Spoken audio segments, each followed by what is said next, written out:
Hello welcome back. இன்னைக்கு என்ன video பார்த்தீங்கன்னா மேலே டிஸ்பிளே ஆகுது இல்லைங்களா, அது வந்து நாங்கள் பிளைன் கேக் டீ கேக் அப்படின்னு சொல்லுவோம். நிறைய ஊரில் இன்னும் பல பேரும் இருக்கும் சொல்லுவீங்க. ஸோ அதனால் மறக்காமல் கமெண்ட்டில் உங்கள் ஊரில் இதுக்கு என்ன பேர் அப்படின்னு சொல்லிட்டு கமெண்ட் பண்ணிட்டு போயிடுங்க. ஆக்சுவலி நம்ம எதுவும் ஆர்டருக்காகலாம் செய்யலை, நம்ம வீட்டுக்கு தான் செஞ்சுக்கிட்டு இருக்கோம். அண்ட் க்ரீம் கேக் கூட பண்ணலாம், பட் வந்து நமக்கு தானே அப்படின்னு சொல்லிட்டு கொஞ்சம் லைட்டாக லேசினஸ் இருந்துச்சு. அதனால பிளைன் கேக் எல்லாருக்குமே பிடிக்கும் வீட்டில். ஸோ அதனால நான் பிளைன் கேக்கே பண்ணிட்டேன்.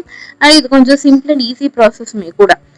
இன்கேஸ் உங்களுக்கு வேணும் இந்த கேக் ரெசிபி, டீட்டெயில்ட் ரெசிபி வேணும் அப்படின்னு சொல்லிட்டுனா வேணும்னா வந்து என்னை ஃபாலோ பண்ணிட்டு டீ கேக் அப்படின்னு சொல்லிட்டு கமெண்ட் பண்ணுங்க, நான் கண்டிப்பாக உங்களுக்கு சென்ட் பண்ணுறேன்.